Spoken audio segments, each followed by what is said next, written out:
Il y a plusieurs siècles, les villageois de Vertigo, perchés sur un haut plateau désertique, dansaient leur danse traditionnelle. C'était à peu près leur seule occupation, le jour comme la nuit, pendant bien des mois. Et puis un après-midi, dans la chaleur d'un mois d'août profondément sec, un Français est arrivé seul. Il lui manquait une jambe, mais il avait un accordéon et une chanson inimaginablement triste. Une complainte navrante à propos d'un Français, unijambiste et solitaire, qui arpentait le désert en jouant tristement d'un accordéon pathétique. Il lui manquait une jambe, mais il pouvait pourtant danser.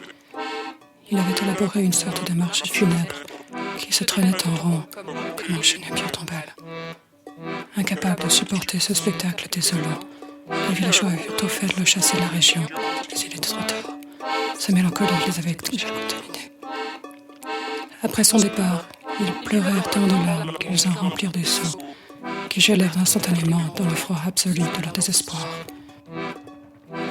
De glace lacrymale, ils construisirent un mur autour du village.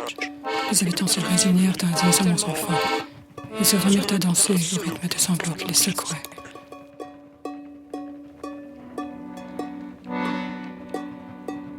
Après, les nuées de Français d'un caractère accablant descendirent sur l'ensemble du territoire. En dépit de tous les efforts des populations locales pour parer ces assauts de misérabilisme, y compris des menaces de prison, de bastonnade, ou pire encore, chaque village succomba au même sort. Aujourd'hui encore, dans cet état généralement heureux, les âmes ravagées demeurent captives de leur prison de glace, toutes condamnées à danser le petit cercle triste. Et si vous leur demandez pourquoi, la nostalgie leur tirera des larmes et elles se lamenteront. C'est notre tradition!